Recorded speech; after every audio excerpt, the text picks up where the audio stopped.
ఎవరైనా అహం బ్రహ్మాస్మి అంటూ ఉంటే బ్రహ్మలైపోతారా? చాలా మంది అడుగుతారు, ఏమిటండి నేను ధనవంతుణ్ణి అని అనుకున్నంత మాత్రాన ఆ మాట అనుకుంటూ ఉంటే ధనం వచ్చేస్తుందా? అట్లాగే నేను ఆత్మస్వరూపుణ్ణి అని అనుకోగానే నేను ఆత్మస్వరూపుణ్ణి అయిపోతానా? మీరు ఊరికే ఏమిటో అహం బ్రహ్మాస్మి అనుకోండి మీరు బ్రహ్మలైపోతారని చెబుతూ ఉంటారు. ఈ మాట చాలా వరకు అందరు అడుగుతారు. లౌకిక దృష్టితో చూసినట్లయితే నేను ధనవంతుణ్ణి అవ్వాలి, నేను గొప్పవాణ్ణి కావాలి అన్నటువంటి కోరికే లౌకిక దృష్టితో చూస్తే నెరవేరకపోవచ్చు. ఆధ్యాత్మిక దృష్టితో చూస్తే ఖచ్చితంగా నెరవేరుతుంది. ఎందుకు అనుకుంటున్నారేమో, నువ్వు ధనవంతుడివి కావాలి అని అడిగావే కానీ ఈ జన్మలో అని అడగలేదు కదా, అవునా కాదా? నీవేది కోరుకుంటే ఆ కోరిక భగవంతుడు తప్పకుండా నెరవేరుస్తాడు. ఎందుకు అంటే నువ్వు ఆత్మస్వరూపుడివి, నీ సంకల్పమే నెరవేరుస్తుంది. అయితే ఈ దేహంతో కాకపోవచ్చు, మరో దేహంతో నువ్వు దాన్ని పొందవచ్చు. అలాగే నేను ఆత్మస్వరూపుణ్ణి అని అనుకున్నప్పుడు ఈ దేహంతోనేనో నువ్వు ఆత్మస్వరూపుడిగా గ్రహించవచ్చు, లేకపోతే అలాగే ఆలోచిస్తూ సుశీలాం శ్రీమతాం గేహే యోగభ్రష్టోభిజాయతే ఆ సూత్రం ప్రకారం శుచిమంతులైన శ్రీమంతులైన ఇంకో ఇంట్లో మళ్లీ జన్మ తీసుకుని ఆ జన్మలోనైనా నువ్వు ఆత్మతత్వాన్ని గ్రహించవచ్చు. అలా అహం బ్రహ్మాస్మి అని అనుకునేటువంటి వాడు ఆ నిజంగా ఆత్మ అవుతాడా అంటే అసలు వాడు ఇప్పుడు కాకుండా ఉంటే కదా అప్పుడు ఆత్మ అవడం అనేది. మరి ఇప్పుడు కూడా ఆత్మ అయితే మరి మాకెవరికి తెలియలేదు కదండి అంటే తాను ఆత్మే అయ్యుండి కూడా దానిపైన ఒక పొర వేసుకున్నది. గింజలు చూడండి, పనస గింజ చూడండి, ఇప్పుడు బజార్లో దొరుకుతుంది మనకి. పనస కొనల లోపల ఒక గింజ ఉంటుంది. ఆ గింజలోనే మొలకెత్తే శక్తి ఉంది. అందరికీ తెలుసు గింజలో మొలకెత్తే శక్తి ఉంది. ఆ గింజ దాని మొలకెత్తే శక్తిని ఆ గింజలో పప్పు పదార్థాన్ని కనపనివ్వకుండా పైన నీళ్లలో వేస్తే కూడా తడవనటువంటి ఒక పాలిథిన్ కవర్ లాంటి ఒక పైన ఒక తొడుగును చొడుక్కుంటుంది. మీరు చూడండి బజార్లో ఇప్పుడు వెళుతూ తెల్లటి పొర, గట్టి పొర. ఆ పొర గాలి కూడా లోపలికి దూరనివ్వనంత గట్టి పొర వేసుకుంటుంది. ఆ పొరతో తీసుకున్నటువంటి ఆ పనస గింజని కుక్కర్లో పెట్టి ఒక రోజంతా ఉడకబెట్టండి, ఉడకదు. భూమిలో పూడ్చిపెట్టి కొన్ని సంవత్సరాలు వాటికి నీళ్లు పోయండి, అది మొలవదు. అంటే గింజలో మొలకెత్తే గుణం లేదందామా, గింజలో ఉడికే గుణం లేదందామా? ఏమా పైన పొర అడ్డు వేసుకుంది. అది ఎవరేశారు అంటే ఆ పనస గింజ నిర్మాణంలోనే ఎవరో గింజ పెట్టి దానికి మీద పొర కప్పలేదు. ఆ గింజ తయారయ్యేటప్పుడే పొర తయారై దాని లోపల ఉన్న పదార్థం గింజగా ఏర్పడింది. అలాగే మనందరం మావి అనేటువంటి ఒక పొర వేసుకుని, అందుకే మనందరినీ జరాయుజములు అంటారు. మానవులందరినీ జరాయుజములు, స్వేదజములు, అండజములు అని ఈ ప్రాణులన్నీ 4 రకాలుగా విభజించాడు. అందులో మనము మావి కప్పుకొని పుట్టేటువంటి ప్రాణులం కాబట్టి చూడండి, ఆ మావినే మన వాళ్ళందరూ ఏమంటారంటే పిల్లవాడు పుట్టిన తర్వాత ఆ మాయ అంటారు. దాని అసలు పేరేమిటి? మావి. ఆ మావి మన మీద చుట్టూ పూర్తిగా కవర్ అయి ఉంటుంది. మనకి దానివల్ల ఏం జరుగుతోంది అంటే మనకి యథార్థ విషయాలకు గోచరించకుండా, ఎలా పనసపు గింజకైతే పైన కవర్ వేసుకోవడం వల్ల నీళ్లలో భూమిలో నానబెట్టినా నానకపోవటం, మొలవకపోవడం, ఉడకకపోవడం ఇటువంటి లక్షణాలు కలిగి ఉంటున్నాయి. అంటే ఆ పొర లోపల ఉన్నదాన్ని పంచభూతాల నుంచి ఏ విధంగానూ కాకుండా అది కాపాడుకుంటూ ఉంది. అలాగే ఈ జగత్తంతా పరమాత్మ స్వరూపం నిండి ఉన్నా కూడా ఈ స్వరూపాన్ని మనకు తెలియనీయకుండా ఈ పొర ఉండే ఈ మాయా అనేటువంటి ఈ పొర అలా కాపాడుకుంటూ వస్తోంది. ఏమిటండి దానికి లాభం అంటే, ఎన్నిసార్లు ఈ వ్యక్తి నేను ఆత్మని అని అనుకుంటూ ఉంటాడో, ఒక చోట ఒకే చోట మనం వాడు కొలిమి వాడు కొడుతూ ఉంటాడు చూడండి, అక్కడే దెబ్బ కొట్టి మళ్ళీ అక్కడే కొట్టి మళ్ళీ అక్కడే కొట్టి కొట్టిన దాని మీదే ఒక 1000 సార్లు కొట్టాడంటే ఆ చోటు ఏమైపోతుంది? పలుచబడిపోతుంది.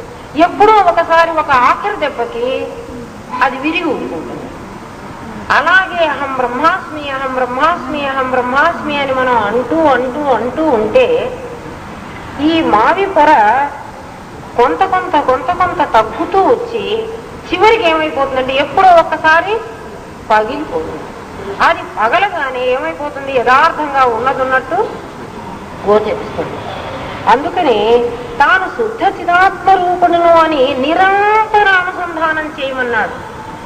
ఏదో నేను వచ్చిన కాసేపు లేకపోతే మిమ్మల్ని ధ్యానానికి కూర్చోబెట్టిన కాసేపు అరగంట సేపు అవునండి మీరు చెప్పారు నన్ను చూడగానే అయ్యో అహం బ్రహ్మాస్మి గుర్తు మనం చెయ్యలేదే అని అనుకోకుండా నిత్య నిరంతరం అహం బ్రహ్మాస్మి నిరంతర అనుసంధానం గనక చేసినట్లయితే సంకల్ప శక్తి క్షీణించి స్వస్వరూపము నీ స్వరూపం ఏదో అది నీకు గోచరం అవుతుంది. ఇదేమిటండి స్వస్వరూపం గోచరం కావడానికి అహం బ్రహ్మాస్మి అని ఎందుకు అనాలి అంటే నువ్వు అహం బ్రహ్మాస్మి అని అంటూ ఉంటే మనస్సు అంతకు ముందు దాని ఇష్టం వచ్చినప్పుడు ఎప్పుడు బయటికి పోవడం రావడం దాని మామూలు వ్యవహారం. అది ఏవో పనులు చేస్తూ ఉంటుంది. దానికి అదే పని. అన్ని విషయాల మీదకి పోయి ఓసారి ఈగకేం పని ఉంటుంది చెప్పండి? కాసేపు పెంట కుప్పల మీద వాడుతుంది, కాసేపు ఆ మామిడి పళ్ళ మీద వాడుతుంది. ఆ పెంట కుప్ప మీద వాలినప్పుడు అది అటువంటి ఆనందాన్నే పొందింది, అది అసహ్యం అనుకోవాలి. మామిడి పండు ముక్కల మీద వాలినప్పుడు కూడా ఆ ఆనందాన్నే పొందింది. ఆ తర్వాత ఆ బజార్లో వాడు చక్కగా మంచిగా పుల్లారెడ్డి స్వీట్స్ చేసి పెట్టాడు, దాని మీద కూడా వాలింది, అక్కడ కూడా ఆ ఆనందాన్నే పొందింది. ఇక్కడ అసహ్యం అనుకోలేదు, అక్కడ బాగుంది అనుకోలేదు. కానీ అది ఎక్కడెక్కడైతే వాలుతూ వచ్చిందో అక్కడెక్కడ తనలో ఉన్న మలినాన్ని అక్కడ వదిలేస్తూ కూడా వస్తాం. అందుకే మన వాళ్ళు ఈగలు వాలింది తినవాకండి అంటారు. అక్కడక్కడ వదిలేస్తూ కూడా వస్తోంది ఎవరు? ఈ ఈగ. అలాగే ఈ మనస్సు కూడా ఏం చేస్తూ ఉంటుందంటే చెత్త విషయాల మీదకి పోతూ ఉంటుంది, మంచి విషయాల మీదకి కూడా పోతూ ఉంటుంది. ఈ చెత్తలోకి పోయి ఇంకా 4 చెత్త వాసనలు మీద తెచ్చుకుంటుంది. సినిమాకి వెళ్ళి ఏవో చెత్త వాసనలు తెచ్చుకుంటుంది. అలాగే ఇరుగు పొరుగు అమ్మలక్కల కబుర్లలోకి వెళ్ళి అక్కడి నుంచి ఓ 4 మోసుకొచ్చుకుంటుంది. మోసుకొచ్చుకుంటోంది అంటే రెసిప్రోకల్, ఆవిడికి ఇవ్వకుండా మళ్ళీ మనం తెచ్చుకోవడానికి ఉండదు. మనం ఏమన్నా కొన్ని సీక్రెట్స్ చెప్తే వాళ్ళు ఇంకా 4 మనకి చెబుతారు కదా. అక్కడ కొన్ని వదిలేసి వస్తున్నది. అలాగే ఉత్తమమైనటువంటి ఆధ్యాత్మిక విద్య, ఎందుకంటే మంచి బాగా చేసిన పుల్లారెడ్డి స్వీట్స్ దగ్గరికి కూడా ఈగ వెళ్ళింది కదా పాపం. అలాగే ఆధ్యాత్మికమైనటువంటి ప్రసంగాలు జరిగే చోటికి కూడా మనస్సు వస్తుంది. ఇక్కడి నుంచి కూడా కొంత మంచిని అంటే తాను తీసుకుంటున్నటువంటి ఆనందాన్ని తీసుకుంటూ కొంత తనలో ఉన్నటువంటి చెడుని ఇక్కడ వదిలేస్తోంది. అయితే ఏమవుతోందంటే ఇక్కడ ఆధ్యాత్మిక సంపద ఉన్న చోట మనస్సు ఏదైనా ఒక చెడును వదిలేసినా ఇక్కడ ఉండేటువంటి ఈ మంచి ఆ చెడును నాశనం చేయగలదు. ఇంకో అసలు చెడు వాతావరణం ఉండే చోట్ల ఈ చెడును వదిలేసామనుకో అదేం చేస్తుంది? ఆ చెడును ఇంకా పెంచుతుంది. ఒక చోట చెడుని నశింపజేయగల శక్తి ఉంది, మరో చోట చెడును పెంచగల శక్తి ఉంది. ఈ భావాన్ని ఈ మనస్సు అనేటువంటిది తీసుకుపోతూ ఇది ఒక వాహకమైనటువంటిది అన్నమాట. ఒక్కొక్క చోటు నుంచి ఒక్కో చోటికి తీసుకుపోవడం, అక్కడి నుంచి కొంత భాగాన్ని మోసుకురావడం, దాని ఉద్యోగం అది, మనస్సు ఉద్యోగం. ఆ మనస్సుకు మనం ఏం చెబుతున్నామంటే అహం బ్రహ్మాస్మి అని మనం ఎప్పుడైతే అంటూ ఉన్నామో అది దాని అలవాటు ప్రకారం పోతూ పోతూ మధ్యలో ఏమిటో అహం బ్రహ్మాస్మి అంటున్నాడు, ఉండి ఒక్కసారి ఇక్కడ ఆగుదాం, వీడు ఏదో చెబుతున్నాడు ఓసారి విందాం. జోరీగల్లే చెవులో ఎప్పుడు చెబుతూ ఉంటే కాసేపన్నా ఆగుదాం అనిపిస్తుంది కదా. ఆ ఒక్క క్షణం ఆగినప్పుడు అది ఒక్క క్షణం ఆగినా కూడాను అందులో ఉన్నటువంటి మాధుర్యాన్ని ఈగ వాలి మామిడి పండులో మాధుర్యం కొంత తీసుకుంది కదా, అదేవిధంగా ఇక్కడ వాలి కూడా ఇందులో ఉన్న మాధుర్యాన్ని కొంత తీసుకుంటూ ఉంటుంది. అట్లా నువ్వు ఎన్నిసార్లు అహం బ్రహ్మాస్మి అంటుంటావో అన్నిసార్లు అది బయటికి పోతున్నా కూడా ఇందులో ఉన్నటువంటి రసాన్ని ఆస్వాదిస్తూ వస్తుంది. కొంతకాలానికి ఈ ఆస్వాదించి ఇటువంటి నేను ఆత్మని విమర్శ మొదలు పెడుతుంది. ఏమిట్రా ఇందా నుంచి అహం బ్రహ్మాస్మి అన్నాను, నిజంగా నేను బ్రహ్మస్వరూపుణ్ణి ఎలా అవుతాను? ఆవిడ చెప్పగానే మనం బ్రహ్మలం అయిపోతున్నామా? నేను సృష్టించటం లేదే, నేను పోషించటం లేదే, నేను లయం చేయటం లేదే, బ్రహ్మ లక్షణాలు నాలో ఏమున్నాయి? ఈ ఆలోచన మొదలుపెట్టింది. ఇంతకు ముందు బయటికి పోయేటువంటి అనవసరమైన విషయాలు ఆలోచించే మనస్సు కొంతకాలం అహం బ్రహ్మాస్మి అనే దానికి నేర్పటం వల్ల అది నేను బ్రహ్మ ఎలా అవుతున్నాను అని ఆలోచిస్తుంది. అట్లా ఆలోచించి ఆలోచించి తన పాత అలవాటుని మెల్లగా మానుకుంటూ వస్తుంది. ఎందుకంటే అది ఒక పనే చేయగలదు. ఇంట్లో బాగా పని పెడితే కోడలికి ఏం చేస్తుంది? కట్టల మీద వెళ్ళి కూర్చోలేదు. ఇంట్లో పని లేదనుకో కట్టల మీద పోతుంది, అంతే కదా. అది పోలేదు అంటే అర్థం ఏమిటి?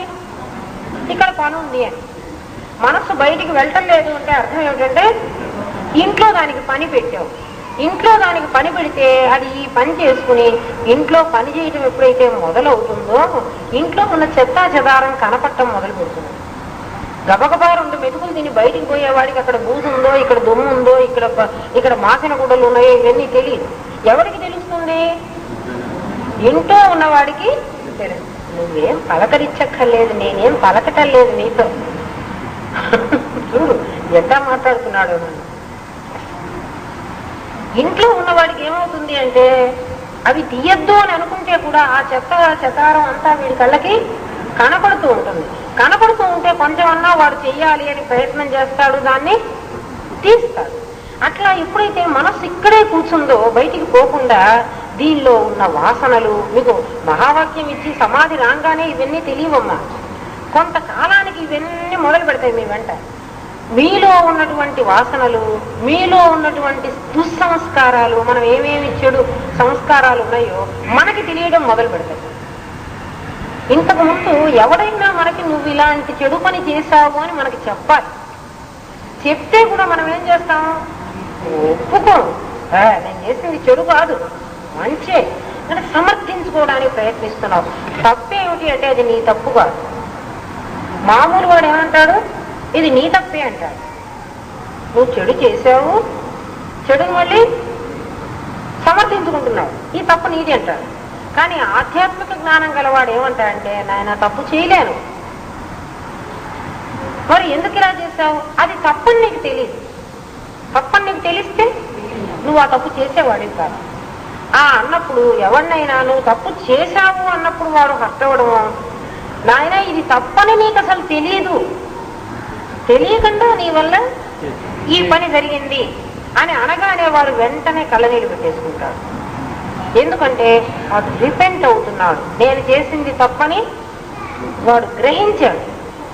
గ్రహించిన వాడు తిరిగి ఆ తప్పును చెయ్యడు.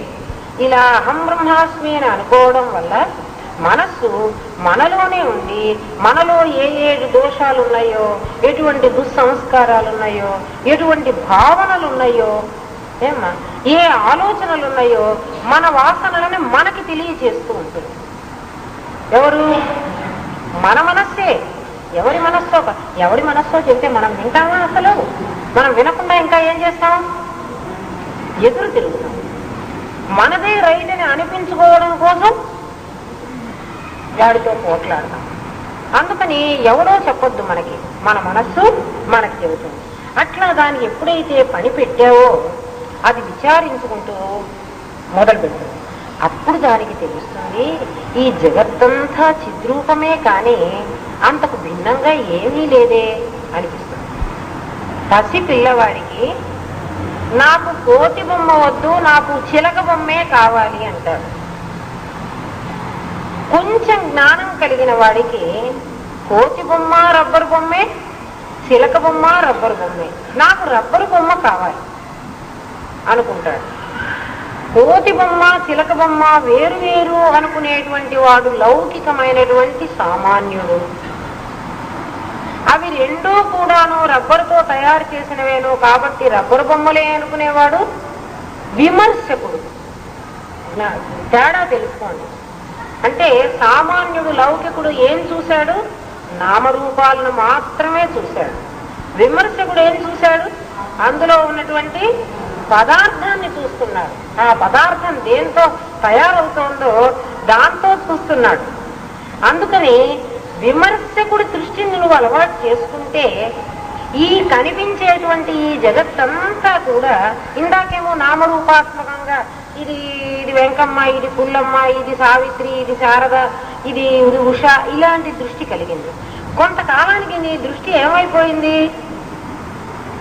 మెల్లగా ఆత్మదృష్టి ఏర్పడుతోంది. ఇవన్నీ నామరూపాలు వేరువేరుగా నాకు కనిపిస్తున్నప్పటికీ ఈ వేరువేరు నామరూపాలన్నీ కావు. ఇవన్నీ కూడా ఒక పంచభౌతికమైనటువంటి దేహాలు. కొంచెం మారాం మనం. ఏమిటి? ఇంతకుముందు నామరూప దృష్టి ఏర్పడింది. నామరూప దృష్టిలో నీకేం తెలిసింది? ఇది నా కూతురు, ఇది వాడి కూతురు, అంటే ఇది కోడలైపోయింది నాకు. ఇది ఎప్పుడైతే కోడలైపోయిందో ఇది చేసే ప్రతి పని నాకు నచ్చటం లేదు ఎందుకు కదా. ఇది కూతురు ఎప్పుడైపోయిందో దీని పనులన్నీ నచ్చటం మొదలు పెట్టేశాడు. ఇక్కడ పరమాత్మ దృష్టి ఎప్పుడు ఏర్పడిందో అక్కడ పరమాత్మే కాబట్టి వాడి దృష్టి ఎప్పుడు ఇక్కడే ఉంటుంది. నామరూప దృష్టిలో నీకు దేనికి ఆస్కారం ఉంది? రాగద్వేషాలకు ఆస్కారం. పాంచభౌతికమైనటువంటి ఇవన్నీ దేహాలేను అని చూసినప్పుడు నీ దేహం ఎలాంటిదో ఆ దేహాలు అలాంటివే అన్నప్పుడు దానికి కులం లేదు, దానికి గోత్రం లేదు, దానికి ధనం లేదు, దానికి గుణం లేదు. కాబట్టి నీ దేహంతో సమానమైన దేహాలుగా నీకు చూడటం అలవాటైంది. ఈ దృష్టి దానికంటే ఇది మేలైనప్పటికీ ఈ దృష్టి ఇంకా చాలదన్నాడు. ఇంకా తర్వాత ఏ దృష్టిని అలవాటు చేసుకోమన్నాడు? విమర్శనాత్మకమైన దృష్టి అంటే ఇది. ఇవన్నీ నామరూపాలుగా పాంచభౌతికంగా కనబడుతూ ఉన్నాయే గాని ఒకడు పొట్టిగా, ఒకడు పొడుగ్గా, ఒకడు స్త్రీగా, ఒకడు పురుషుడుగా, ఒకడు తెల్లగా, ఒకడు నల్లగా రకరకాలుగా కనబడుతున్నారే గాని ఇందులో ఉన్న చైతన్యమైనటువంటి ఆత్మ మాత్రం ఒక్కటే. ఆ ఒకటి ఏమిటంటే నేనే. వేరువేరుగా కనబడుతున్నప్పటికీ అవన్నీ నిజంగా వేరు కావు. అవన్నీ నేనే. నేనే చిన్న పిల్లవాడుగా ఉంటే అట్లా ఉంటా, నేనే చిన్న అమ్మాయిగా ఉంటే అట్లా ఉంటా, నేనే ముసలమ్మగా ఉంటే ఇట్లా ఉంటా, నేనే 16 ఏళ్ల పాపగా ఉంటే ఇట్లా ఉంటా. ఆహా, నేను ఎన్ని వయస్సుల్లో ఎన్ని రకాలు. నన్ను నేను అన్ని వయస్సుల్లో చూసుకోవాలంటే నాకు 100 సంవత్సరాలు మరి నేను జీవించాలి. మరి నేను 100 ఏళ్ళు బతుకుతానో లేదో ఎవరికి నమ్మకం? నేను 3 ఏళ్ల పాపగా ఎట్లా ఉంటానో మరి నిజంగా అయితే నాకు తెలియదుగా. మా అమ్మ నాన్న ఫోటో తీయలేదు కదా. నేను ఇప్పుడు 3 ఏళ్ల పాపగా నేను ఎట్లా ఉంటానో తెలుసు, 5 ఏళ్లకు నేను ఎట్లా ఉంటానో తెలుసు, 10 ఏళ్లకు ఎట్లా ఉంటానో తెలుసు, 100 ఏళ్లకు ఎట్లా ఉంటానో కూడా నాకు తెలుసు. ఎవరికి తెలుస్తుంది అంటే ఎవడైతే అందరిలో తనను, అందరిలో నన్ను, నాలో అందరినీ చూడగలగాలి. ఇక్కడ 2 ఉన్నాయి చూడండి. మీరందరూ నాలో ఉన్నారు, నేను అందరిలో ఉన్నాను. ఇది ఎట్లా వీలవుతుంది? నేను అందరిలో ఉంటే మరి నాలో ఇంకందరినీ ఎట్లా ఇముడ్చుకోను? ఆత్మతత్వం ఇలా విరుద్ధమైనటువంటిది. All are in me, I am not in them. నేను వాళ్ళల్లో లేను అంటే వాళ్ళలో ఒకడుగా నేను లేను. మరి ఎక్కడున్నాను? ప్రతి వాడిలో నేనున్నా. వాళ్ళందరూ నాలో ఉన్నారు. నేను వాళ్ళలాగా ఒకడుగా లేను. నేనేమైనాను? వాళ్ళ లోపలే నేనున్నాను. ఇప్పుడు ఏమవుతోంది? విరాట్ పురుషుడుగా సమస్త విశ్వవ్యాప్తంగా వ్యాపించినటువంటి బ్రహ్మాండమైనటువంటి ఆ స్వరూపంలో ఈ సమస్త జీవరాశులు దాని గర్భంలో ఉన్నాయి, ఇమిడి ఉన్నాయి. బాహ్యాభ్యంతరాలను ఆ పరమాత్మే ఉన్నాడు కాబట్టి ఏ జీవరాశులైతే వేరువేరుగా ఉన్నాయంటున్నారో ఆ జీవరాశులకు అంతర్బహిత్య తత్సర్వం వ్యాప్య నారాయణ స్థిత. చూడండి, ఆ లోపల దాని వెలుపల మొత్తం బ్రహ్మాండంలో ఈ జీవరాశులు ఉన్నాయి. ఈ జీవరాశులకు వెలుపల లోపల కూడా ఒక పరమాత్మే నిండి ఉన్నాడు. అటువంటి విమర్శనాత్మకమైన దృష్టి నీకు ఎప్పుడు వస్తుంది అంటే అహం బ్రహ్మాస్మి అని అనుకోవడం వల్ల వస్తుంది. అయితే ఒకసారి అనుకుంటే వస్తుందా? కాదు. నువ్వు నిత్యం నిరంతరం అనుసంధానం చేయి. అప్పుడు నీ దృష్టి ఈ విధంగా మారుతూ వస్తుంది. ఇలా మారుతూ వస్తే ఈ జగత్తు చిద్రూపమని పరమేశ్వరు, ఎందుకంటే పరమాత్మ గీతలో ఏం చెప్పాడు, ఇంకా అంతకంటే భిన్నంగా లేదు అని నీకెప్పుడు తెలిసిపోతుందో, ఇందులో మారుతున్నది అస్థి భాతి ప్రియం అని. అస్థి భాతి ప్రియం అనేటువంటి పదార్థం అసలు మారటం లేదని, నామరూపాలు మాత్రం మారుతూ ఉన్నాయని, అస్థి భాతి ప్రియంలో సత్ చిత్ ఆనందం ఉందని, ఆ చిత్స్వరూపమైనటువంటి పరమేశ్వరే చిద్విలాసం, ఇదంతా పరమేశ్వరి యొక్క చిద్విలాసం అని, నామరూపాలు ఎలా మారుతూ ఉన్నప్పటికీ సత్య పదార్థం మారటం లేదని నీకు అర్థమైపోతుంది. అప్పుడు ఏమవుతుంది, జగత్తు చిదాత్మకమని. ఇంతకు ముందు కనిపించినటువంటి నామరూపాలను నామరూపాలుగా చూస్తూ ఉంటే నీకు రాగద్వేషాలు కలిగాయి. ఇప్పుడు రాగద్వేషాల దృష్టి మానేసి నువ్వు నామరూపాలుగా ఎప్పుడైతే చూడటం మానేశావో, ఈ జగత్తంతా కూడాను ఆ పరమేశ్వరి యొక్క చిద్రూపమేనని, ఆ తల్లియే చిదాత్మకమని నీకు స్పష్టమవుతుంది. సామాన్యులకు యోగులు వ్యతిరేకంగా ఉంటారు. సామాన్యులేమో ఈ యోగులకు వ్యతిరేకంగా మాట్లాడతారు.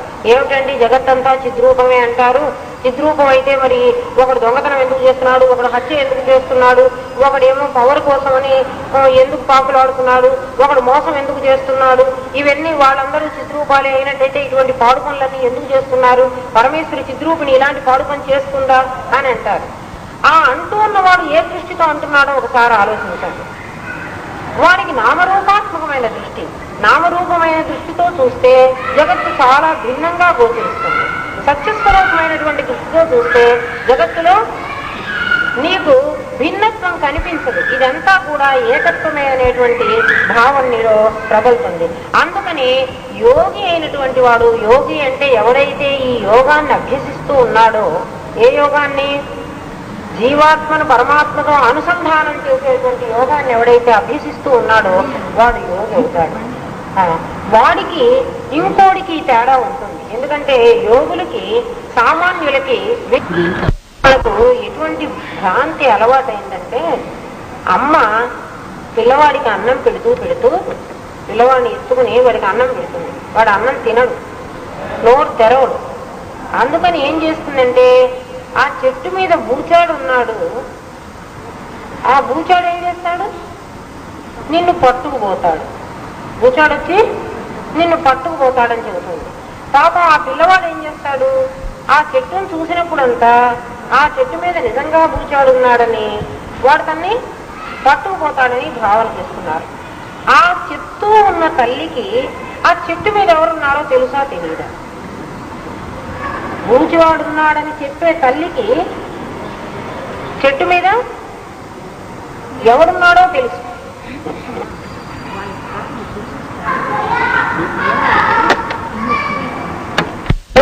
ఒంట్లో బాగాలేదు.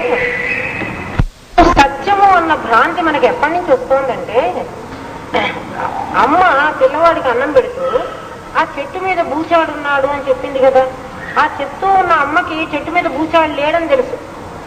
ఎందుకంటే బూచాడు చెట్టు మీద కూర్చుంటాడో రాత్రి 10 గంటల దాకా వీడిని ఎత్తుకుపోవడం కోసం.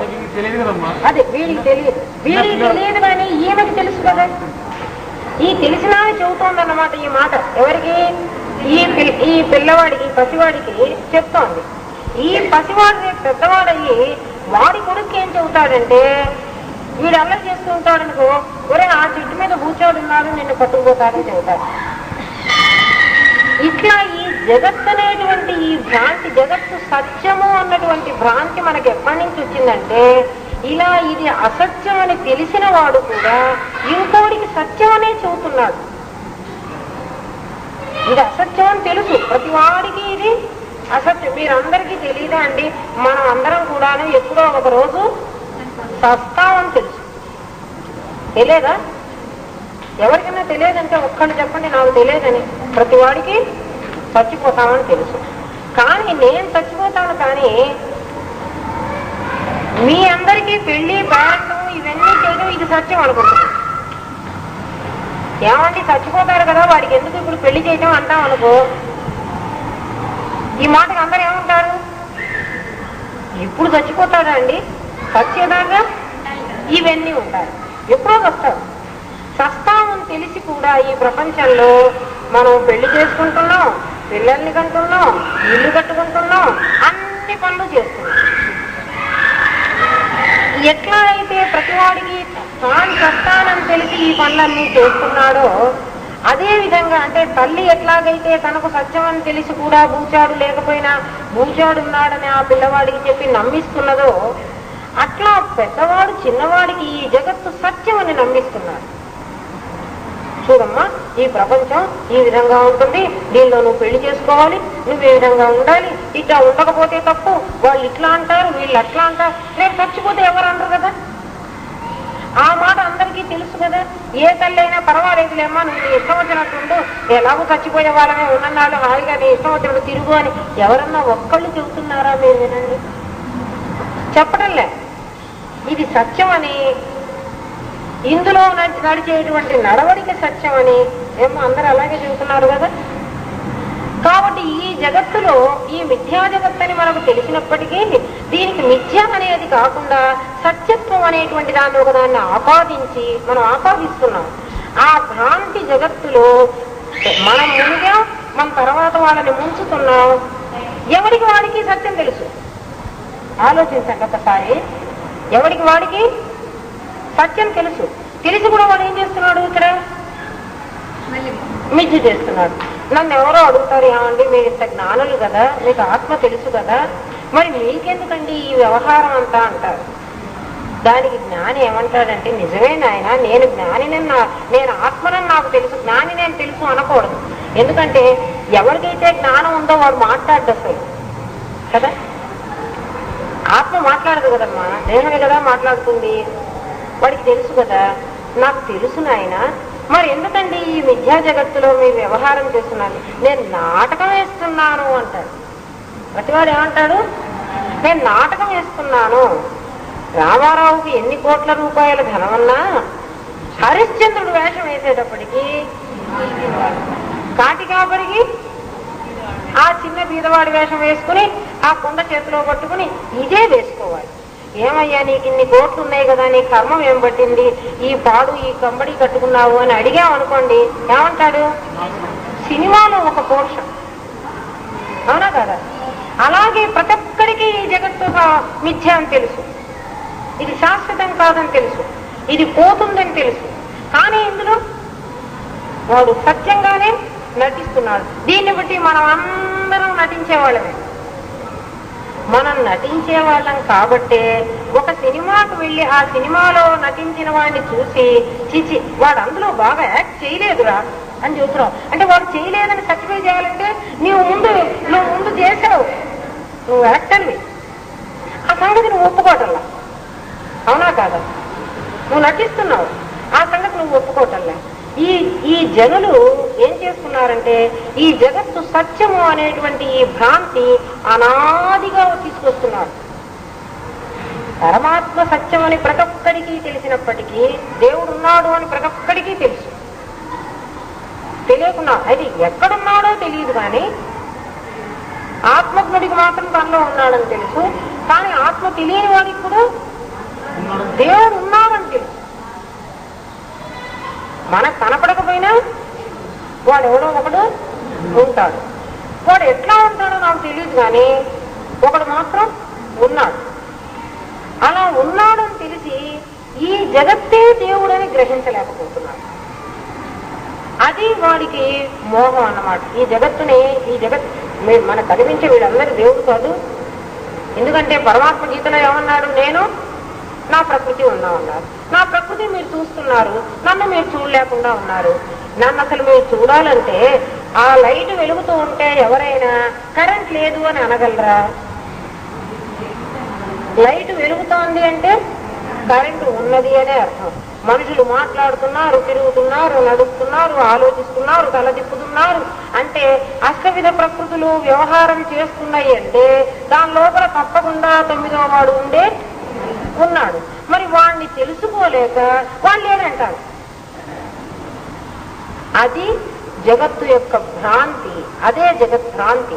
ఎందుకంటే అసలు ఎవడైతే నడుస్తున్నాడో, ఎవడైతే యోచిస్తున్నాడో, ఎవడైతే మాట్లాడుతున్నాడో, ఎవడైతే అన్ని వ్యవహారాలు చేస్తున్నాడో వాణ్ణి లేడంటూ ఎవరైతే చెయ్యలేరో, ఎవరికైతే స్వతహాగా శక్తి లేదో, ఎవరైతే ఊరికే కనపడుతూ లోకానికి ఆకారంగా ఉన్నారో వాళ్ళు చేస్తున్నారంటున్నారు. ఇది మనం చేస్తున్నటువంటి పెద్ద పొరపాటు. సత్యాన్ని తెలియక ఈ కనిపిస్తూ ఉన్నటువంటి ఈ జగత్తే సత్యము అనేటువంటి భ్రాంతి మనకు అనాదిగా వస్తుంది.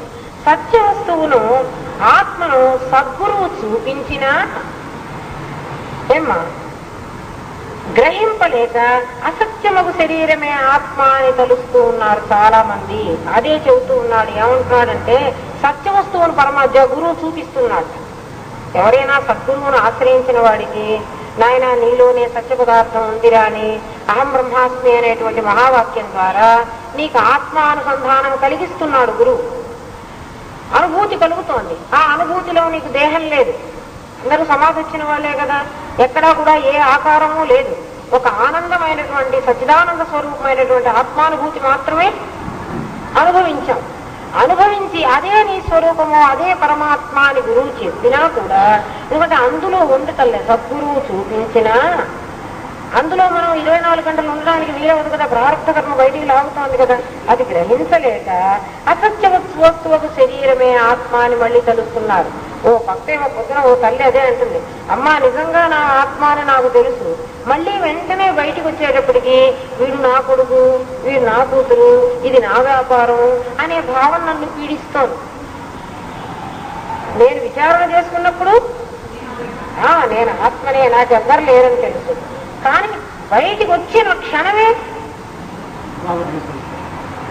మమ అహంకార మమకారాలు వస్తున్నాయి. నా కొడుకు, నా కూతురు అని అహమ్మలు వస్తేనే రాగద్వేషం వస్తుంది కదా.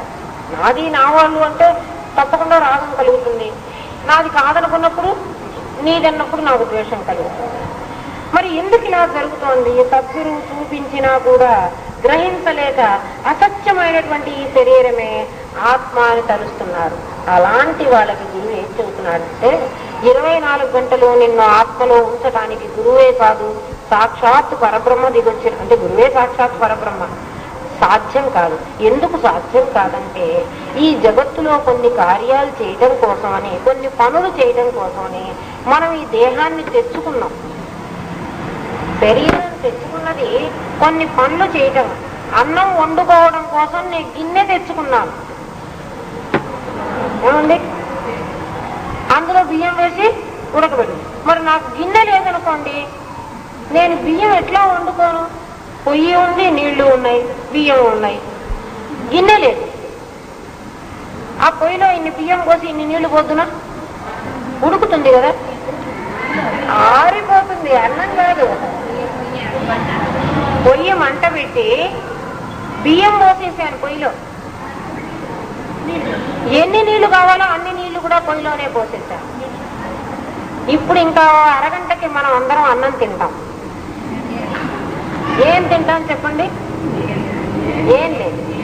అందుకని ఈ పొయ్యిలో పొయ్యి ఉంది, మనకి బియ్యము ఉన్నాయి, నీళ్లు ఉన్నాయి, పాత్ర తెచ్చుకోవాలి. ఎందుకంటే ఆ తెచ్చుకున్న పదార్థాన్ని సక్రమంగా ఉడకబెట్టుకుని తినటం కోసం పాత్ర కావాలి. పాత్ర ఏం చేస్తుంది అంటే పొయ్యిలో సెగని తాను తీసుకుని తనలో ఉన్న గింజల్ని ఉడకబెడుతుంది. తాను ఉడకదు. గిన్నె ఉడికింది అనుకోండి, గిన్నె ఉడకదు. ఈ సంగతి అందరికీ తెలుసా? తెలియదు. ఎవరికైనా ఒక్కళ్ళకి తెలియదా? పోనీ చెప్పండి. ఇది గిన్నె. ఏది? ఈ శరీరం గిన్నె. ఈ పంచభూతాలతో మనకు కావలసినటువంటివన్నీ సరఫరా అవుతున్నాయి. అంటే ఏమిటి? ఆ పొయ్యిలో వేడి మంట అన్ని వస్తున్నాయి. ఈ గిన్నెలో అనేక వాసనలు ఉన్నాయి. అవన్నీ పక్వానికి వచ్చి అనుభవించడానికి పనికొస్తూ ఉన్నాయి. గిన్నె ఎప్పుడైనా అన్నం నేనే తినాలి అనుకుంటుంది అనుకోండి, ఆ గిన్నె ఒకవేళ అనుకుందాం గిన్నె అన్నం నేనే తిందాం అనుకుంది, ఇంకా నీకు అన్నం మిగలదు. ఆ సంగతి నీకు తెలుసు. మరి ఇప్పుడు గిన్నె నేను తినాలనుకుంటోంది. ఇప్పుడు వ్యవహారం అది. ఈ దేహం మీరందరూ అంటారు కదా, నేను సంపాదించుకోవాలి, నేనే నగలు పెట్టుకోవాలి, నేనే అనుభవించాలి, నాకు తప్ప ఇంకొకళ్ళు ఎవరికి ఇది ఉండకూడదు అంటే గిన్నె అన్నం తినాలనుకుంటాం. గిన్నె అన్నం తినాలనుకున్నప్పుడు అన్నం మిగలదు, గిన్నె కూడా హరించుకోలేదు. ఎట్లా తిని నేను రోజు దానిలో వండుకుంటే అదంతా తినేది ఏం చేస్తుంది? గిన్నె అన్న తిన్నదైతే పెరగాలి కదా. దేహం ఒక గిన్నె లాంటిది. అనుభవించడం కోసం మనం దేహాన్ని తెచ్చుకున్నాం. ఆ తెచ్చుకున్న దేహం అది పొయ్యి మీద గిన్నె పెట్టిన తర్వాత గిన్నెను ఉడకద్దు ఉడకద్దు ఉడకద్దు అని మనం చెప్పినా అది ఉడికే తీరుతుంది. అందుకని దేహాన్ని తెచ్చుకున్న తర్వాత ఏ ఏ వాసనలతో ఈ దేహాన్ని తెచ్చుకున్నావో ఆయా వాసనలు అవి అవి ఆ వ్యవహారం అవి చేసుకుంటూనే ఉంటాయి. నువ్వు మాత్రం సచ్చిదానంద స్వరూపుడైన ఆత్మగా నువ్వు ఉండిపో. అట్లా ఉండకుండా మనం ఏం చేస్తున్నాం? దేహం చేసేటువంటి సర్వ వ్యవహారాలు నేనే చేస్తున్నాను అంటున్నావు, అవన్నీ నావే అంటున్నావు, నేనే చేస్తున్నా అనుకున్నావు, నా కోసమే చేస్తున్నాను అంటున్నావు. ఎవరైనా గిన్నెలో అన్నం వండానంటారా లేక నేనే ఉడికాను అంటారా? అంతే కదమ్మా. మనం ఉడకడానికి వీలేదు కదా, మనం వండడానికి వీలవుతుంది కానీ మనమే ఉడకడానికి వీలు ఉండదు కదా గిన్నెలో కూర్చుని. అక్కడేమో మరి ఆ మాట చెబుతున్నావు, ఇక్కడేమో నువ్వే ఉడుకుతున్నావు. దేహానికి కలిగేటువంటి అనేక వికారాలు ఏమవుతున్నాయి? నీలోనే ద్యోతకం అవుతున్నాయి, నీలోనే కనిపిస్తున్నాయి. కోపం వస్తే కోపం చూపిస్తున్నావు, నవ్వు వస్తే నవ్వేస్తున్నావు, గాబరా పడుతున్నావు, ఆదుర్తో పడుతున్నావు, ద్వేషిస్తున్నావు, మొహం ముడుచుకుంటున్నావు. ఏమిటి ఈ గిన్నెకి వికారాలు? ఒకసారి ఆలోచించండి. ఒక్కసారి ఆలోచిస్తే నీ వికారాలన్నీ పోతాయి. అదే విమర్శన దృష్టి. నీ దృష్టిని ఆ విధంగా మార్చుకో. గిన్నెకి షోకులు చేయవాకు. గిన్నె తెచ్చుకున్నావు, ఉడకబెట్టు, అయితే శుభ్రంగా ఉంటుంది. గిన్నె పాటి పట్టిందనుకో అన్నం పాడేది. అవునా కాదా? గిన్నెని శుభ్రంగా ఉంచుకో. అందుకని ఈ జగత్తు నువ్వేం చేస్తున్నావు? స్వప్నవత్ కలలాగా దర్శించు, నాటకంలాగా దర్శించు, గారడీవాడి విద్యలాగా గారడీవాడు చేస్తూ ఉన్నటువంటి దానిలాగా దర్శించు. అలా దర్శించడం నువ్వు నేర్చుకో. కనిపించేటువంటి జగత్తులో సత్యత్వాన్ని.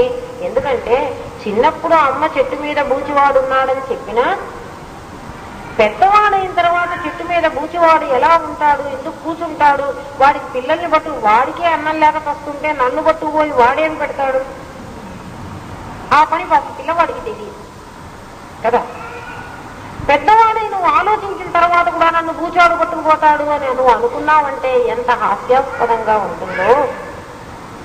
నీకు తెలియని స్థితిలో, గురువు నీకు ఆత్మానుసంధానం కలిగించని స్థితిలో జగత్తు యొక్క విలాసం అంతా కూడా నీకు బాధాకరంగా గోచరించవచ్చు. ఒక్కసారి నువ్వు ఆత్మదర్శనం చేసుకున్నాక, నేనే ఆత్మనని నీకు తెలిసిన తర్వాత జగత్తును నువ్వు నాటకంలాగా గారడీ విద్యలాగా చూడడం నువ్వు అలవాటు చేసుకో. అలా అలవాటు చేసుకుంటే నీకేమవుతుంది? రాగద్వేషాల నుంచి నువ్వు దూరంగా ఉంటావు. నాకే కావాలి అనేటువంటి భావం నీకు క్రమంగా నశిస్తుంది. ఇవాళే నశించదు. అవునండి, మీరు ఆ ఆత్మానుభూతి కలగంగానే సమాధి వచ్చిన వాడికి రేపే బాగుంటుందా, ఇంక ఇవన్నీ పోతాయి అంటే రేపే పోవున్నాయి, నిదానంగా పోతాయి. ఈ విధంగా నువ్వు అలవాటు చేసుకుంటే పోతాయి. జగత్తు మన భావనలను అనుసరించి భాసిల్లుతూ ఉంటుంది. అనగా భావనా ప్రపంచం. ఈ జగత్తుకి ఏమని పేరంటే భావనా ప్రపంచం అని పేరు. ఈ దేవుళ్ళందరూ కూడా భావనా దేవుళ్ళే. మీరు అనుకుంటారేమో పరమాత్మ ఒక్కడే సచ్చిదానంద స్వరూపుడైనటువంటి ఆత్మ ఒకటే సత్యం, కానీ ఇంకా కనిపించేటువంటి అందరు దేవుళ్ళు మనుషులు ఎలా భావనా జగత్తో దేవుడు కూడా అలాగే భావనా జగత్తే. మనం ఊహించుకున్నటువంటి ఊహ ప్రకారం ఒక బొమ్మని ఒక శిల్పి తయారు చేస్తాడు కదమ్మా. ఆ శిల్పి ఆ బొమ్మకు ఒక పేరు పెడతాడు. అతను ఊహించుకున్నాడు రాముడు ఇలా ఉంటాడు అని. అతను రాముణ్ణి చూడలేదు. ఎవరు? శిల్పి చూడలేదు. చిత్రకారుడు కూడా చిత్రాన్ని గీచుకున్నాడు, ఒక రాముడి చిత్రాన్ని గీచాడు, కానీ రాముణ్ణి చిత్రకారుడు కూడా చూడలేదు. రాముడి జగత్తు ఇలా ఉంటుంది అని ఏ విధమైనటువంటి భ్రాంతిని మనం అనాదిగా అలవాటు చేసుకున్నామో, రాముడంటే ఆజానుబాహం అరవిందదళాయతాక్షం కదా. అట్లా కొన్ని పదాల ద్వారా, శబ్దం ద్వారా ఏ విధంగా అయితే రూపం ఊహించుకుంటున్నామో అట్లా ఊహించుకున్నాడు ఎవరు? ఒక శిల్పి. అలాగే ఊహించుకున్నాడు ఒక చిత్రకారుడు. తన ఊహా జగత్తులో తాను ఊహించినటువంటి ఆ రూపాన్ని, అంటే ఆ భావనా ప్రపంచంలో, అది భావించటమే కదమ్మా, ఆ భావించినటువంటి ఒక రూపాన్ని మన ముందు పెట్టాడు. మన ముందర మనం ఏం చేస్తున్నామంటే ఆ శిల్పి ఏ భావంతో ఊహించాడో ఆ భావాన్ని ఆ బొమ్మ మీద మనం ఆపాదించుకుంటున్నాం. మనం ఆపాదించుకుని మన మనస్సులంతా కూడాను ఆ బొమ్మ మీదికి కేంద్రీకరించి ఈ బొమ్మ దేవుడని, ఈ దేవుడు మన కోరికలు తీరుస్తాడని మనం ఏం చేస్తున్నాం? ఆ దేవుడిని అన్ని లిస్టు అడుక్కుంటున్నాం. నువ్వు అడిగేటప్పుడే ఏమనుకున్నావు? ఈ దేవుడు తప్పకుండా నా కోరికని నెరవేరుస్తాడు. ఆ సంకల్పం చేసిన వాడు ఎవడు? ఒక్కసారి ఆలోచించే. ఎవడు? నీవే. నీ సంకల్ప బలంతో ఆ రాతి బొమ్మ మీద నీ భావనని, నీ దృఢ సంకల్పాన్ని దాని మీద కేంద్రీకృతం చేశావు. నీ సంకల్పం ఎప్పుడు కేంద్రీకృతం అవుతుంది? మీరు ఏ సంకల్పం అన్నా చెయ్యండి, గట్టిగా సంకల్పం చేస్తే అది ఖచ్చితంగా నెరవేరుతుంది. సూర్య కిరణాలని, ఒక్కొక్క కిరణాలు ఎన్ని కిరణాలు మన మీద పడతాయి కదా. మనకి వేడిగా ఉంటుంది కానీ ఎప్పుడూ మనం కాలలే. ఎవరో సూర్యుకి ఎండలో పోయిన వాళ్ళు ఎవరన్నా కాలిపోవడం చూసారా? ఎండలో పోతే మనం కాలం. సూర్యకిరణాలు డైరెక్ట్ గా మనకి తగిలినాయి.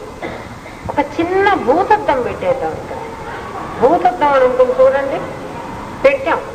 అందులో నుంచి ఓ 10 కిరణాలు ఒకే చోట కేంద్రీకృతమై కాస్త భుజం మీద పడేటట్టుగా పెట్టుకుందాం.